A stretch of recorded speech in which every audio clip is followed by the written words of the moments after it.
Welcome back to the channel, everybody. I am Auphanim. So we have some developments from the Stellar Development Foundation, and so they're going to be hosting the SXSW. Okay, and they have a little posting here about their Stellar Lounge that will be there, and it goes as such. Interested in blockchain, finance, or payments? Stop by Stellar Lounge during the Finance 3.0 Summit for access to all-day coffee, daily happy hours from 4:30 to 6, networking, lounge space, a hackathon, stellar swag, and a chance to say hello to the Stellar Development Foundation team. Now that's what's important to me. I want Stellar, as a holder of XLM, I want Stellar meeting with as many people as possible. I want more developers on the Stellar blockchain. I want a flood of developers on the Stellar blockchain. The more growth, the better for holders of XLM. So we should be cheering things like this on. So I like to see this. And I noticed Stellar has cycles. And this is sort of why I have to move in cycles with Stellar as well. There's periods of time they have an explosion of information, and there's times where the information slows down a little bit. That's understandable. You can't always have things going on, but this is great. So what I'm going to anticipate is there's going to be a lot of this during the winter months here, and then towards the spring, maybe we're starting to get some more announcements. It's starting to get a little heavy on announcements. And into the summer, more announcements. Then we have more things we can research. We're learning a little bit more about corridors. Maybe we can hear about a few more corridors they've taken.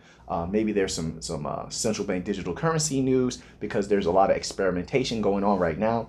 I'm anticipating hearing a little bit more about what IBM is going to be doing. I know they're having some advancements of what they're doing with their technologies, because they've been combining everything together into their hybrid cloud. And I said that before. So as you saw, they started using what I think it was either HBAR or XLM. It was one of the two they started using. I think it was HBAR in their IBM Data Cloud Shield, which is a offering in their hybrid cloud. Everything's going into the hybrid cloud. All their finance offerings, WorldWire, that cross-border remittance technology, everything's getting congealed together. So we already knew that was going to take place, as you saw with the IBM infrastructure that they began to offer to all of the different central banks. That's going to be another interesting development to watch for.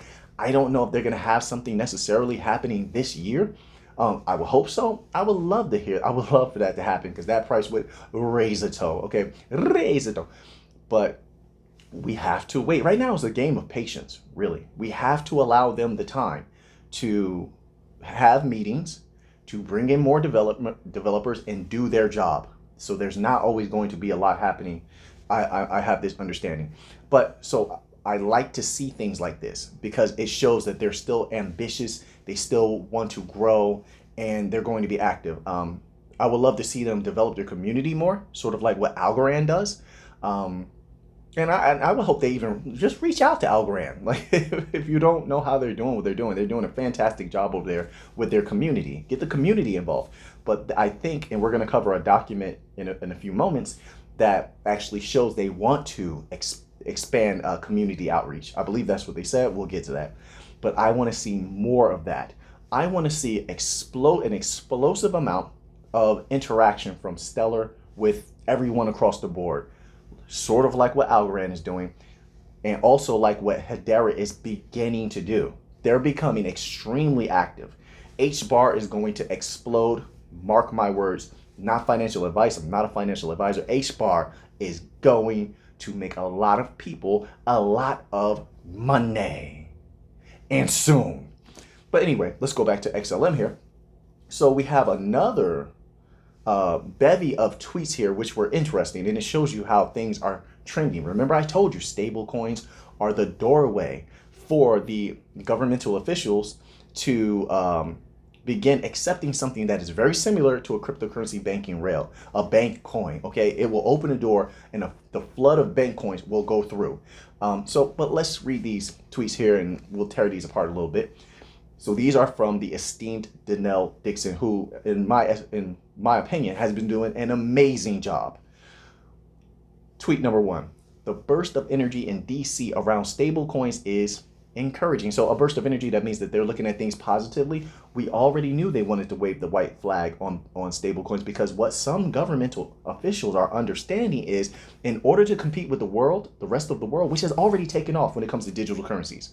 So there's a bevy of different types of digital currencies, and there's a bevy of places, a myriad of places that are already using national digital currencies or central bank digital currencies.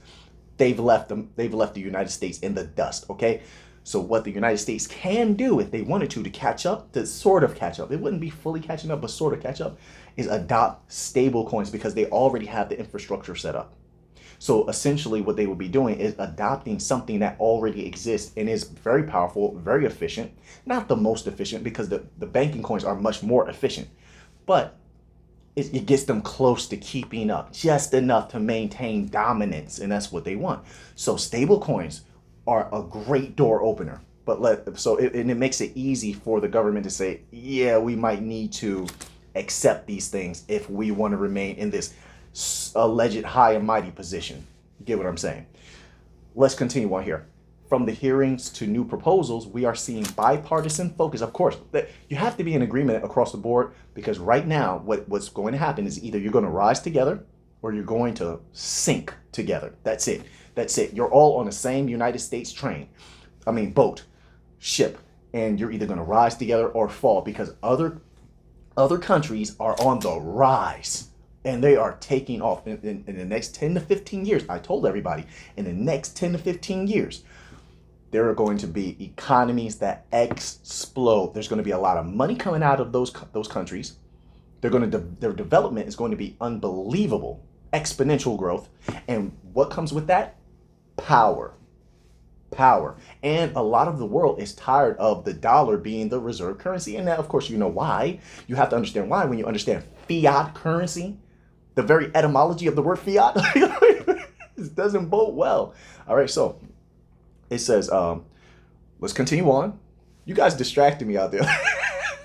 We have to be professional. We have to be professional. What's wrong with you? Making me laugh. Anyway, let's continue on here. From the hearings to new proposals, we are seeing bipartisan focus and willingness to engage on the opportunities stablecoins can unlock and the risks we need to consider in order to get this right. Let me tell you something. I just want to say this, even though I disagree with the SEC on most of what they are doing, and the way that they approach regulation is absolutely disgusting, in my humble opinion. I say that respectfully. But yes, crypto does need to be regulated, and we need that. We want that part. We want fair regulation, though. Fair clarity. Why do I say that? We need to get rid of all of these scam coins and meme coins, because they're taking money off the table. I'm telling you now, there's so many people that get scammed or they get rug pulled and they leave crypto for good. Don't we want that money? I want that money. Don't you want that money? So we can't have people leaving crypto because there's a few bad entities. Now, that type of thing needs to be regulated out. I'm for that. But the way the SEC is doing it, in my humble opinion, there is a lot of corruption there and a lot of abuse of power, in my opinion. So no, I don't think that there should be regulation through just wanton enforcement. I mean, that doesn't do anything. There's still no clarity, but when you approach it that way. But let's continue on here. It says, people are asking the right questions, the governmental officials. Of course, they have to ask questions because they don't have any real education. This is why willing participants who educate individuals in so-called high positions like Denelle Dixon, Sylvia McCauley, Kelly Callahan, Carmel Cadet of MTech, I have the greatest of respect for them, and they are our biggest champions, okay? Because they're out there. They don't have to do that, but they're fighting right now. They're educating individuals who otherwise would turn a blind eye and ear to this particular technology that stands to make a lot of us lots of money, okay? So they are on the battlefield, and they're making way for the flood of money that is to come. But let's continue on here. It says, and looking at how to codify the key terms so we're all operating with the same understanding.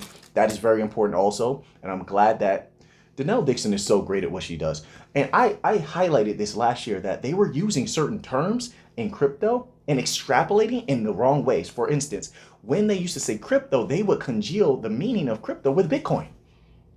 They would only think of Bitcoin and Ethereum when they say crypto. But now with certain the educational curve going up, right? Now they understand that there is crypto that collects data. There's crypto that store value. There is crypto that is used as a fiat currency rail. They all do something different, and you have to respect them as something different, and they have to be regulated in a differentiated way because they all serve a different purpose. Okay, so but that understanding is now being had, and that is very, very good. Let's continue on here.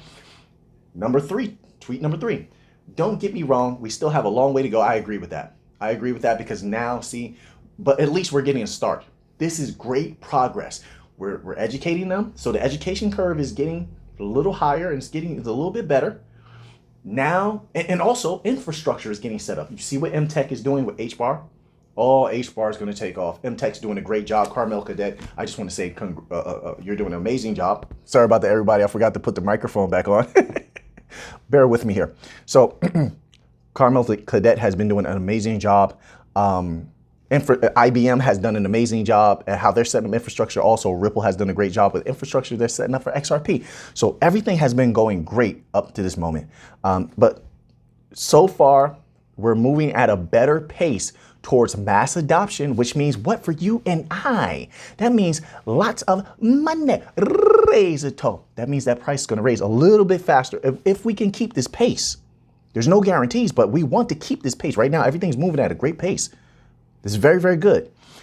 Let's continue on here. It says, don't get me wrong, we still have a long way to go, but I'm optimistic that DC will continue to engage with the industry and drive towards the clear and smart rules of the road we need for the industry to really thrive.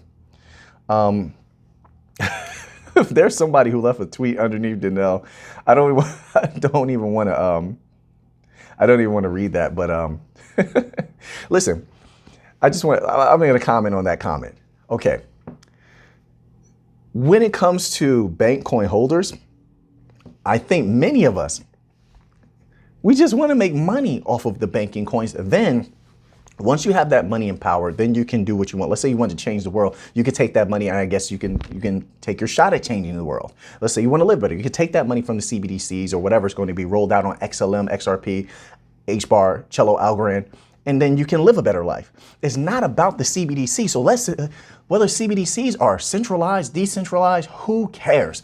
It doesn't matter. It's about the money we're going to make from that. Now, you don't have to use CBDCs. Nobody does. Crypto is still going to exist. So if you want to use decentralized protocol, use decentralized protocol. I don't envision myself using CBDCs or such like that. I just want to make money off the CBDCs. You have to separate the two.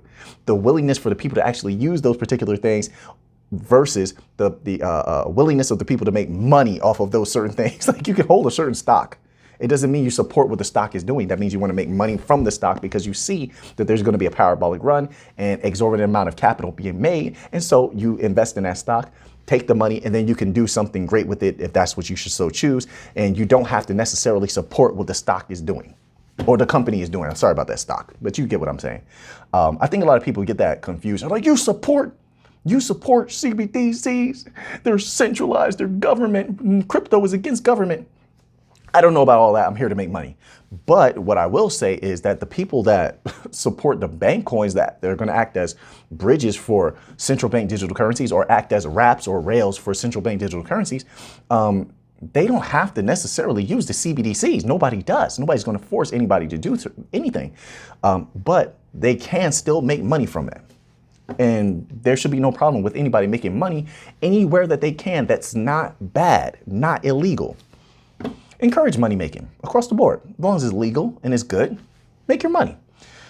So we have a little bit more here, which is all of this is very, very good. I'm glad that Stellar's starting to put out more stuff. I felt like things have slowed down a little bit for a little while, and now we're starting to pick up. I know it takes time for developments to happen, partnerships to be made, meetings to be had. All of this is time. It takes time. All right. But let's read here. This is a post on the stellar.org, and it's from Denelle Dixon once again. And she sort of wanted to go back over and add a few key things to the Stellar roadmap. So let's see here what's going on here. It says our 2022 strategic roadmap went live a few weeks ago, and I thought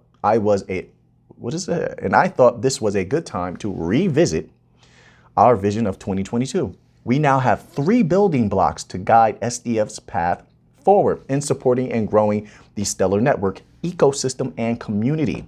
So here's the first bullet point. increase scalability and network innovation. Didn't I tell you? Everything's going to continue to get better. They have to. We need to stay 40 miles ahead of the legacy system in order to beat them, in order for them to not catch up and absolutely need us. And this is good. And I know that Stellar Foundation understands that. That's why you saw the advent of the rise of the Starlight Protocol. There's only going to be more things like that where you see Stellar just growing unbelievably, okay? Or becoming advanced in mind-blowing ways, all right? So that's very good. Second bullet point, activate more network participation. Yes, yes, yes, we need more participation across the board. Across the board. Use Spark, if you can, Stellar. Spark as much participation across the board as you can. Everywhere that you go, spark participation. Interact with the people kindly, educate them, and bring them in. We want more of everything. Okay, if you can. Okay, I know you can only do but so much, but that is great. Activate more network participation. That is going to equal that price going parabolic a little bit easier. The more participation, the better. Third bullet point and final one, demand and promote inclusion. Now, I don't know how they're really meaning that, but I would say include every single business entity. This is how I take it. Maybe it's just because I think about money all the time. But look, get the small businesses. And I think this is sort of what they're talking about. Get the small businesses, B2B, supervisory bodies, central banks, but don't forget about the commercial banks. I think a lot of the focus, a lot of times is on the central banks. You see how the BIS, Bank of International Settlements, did a lot of experiments. Stellar was involved with BITC also with Stellar, okay? Those are central banks. Those are supervisory bodies. But do not forget the commercial banks. And I know we can call commercial banks the little guys, but they're not little. That money is huge to most people out there. Do not forget about them. I think that's what they mean. Promote inclusion. Include everybody. Let's take money, and this is why I love Stellar. And let's take money from everybody, scoop up all of the money, and they all will benefit, by the way. So it's not like we're just getting money from all of these different entities. No, they're going to benefit because they're going to be saving money. They're going to be bringing in, increasing on capital that they bring in because they're using XLM. So yes, let's include everybody. Definitely demand it. Demand inclusion. I want you to include everybody. Get to those small businesses. So I'm glad also to pair with this that they had the grants that they are promoting now. They promoted it a few times over the last 4 weeks. Give grants to use cases that are going to be growing exponentially, or they look pretty solid. And this is a great way to move forward. Also, word of mouth, having meetings and such like that. You don't even have to give people grants because remember, as a decentralized protocol, anybody can build on Stellar. So this is all very good, in my humble opinion. It says these building blocks may sound simple. They're not simple at all. They're major. They're going to have a major impact. So as of right now, let's read this last little part here. It's very good. It says, if all goes according to plan. Sounds like me. Sounds like Auphanim. Right? They might be watching Auphanim channel a little bit. Stellar, I love you. Keep doing good.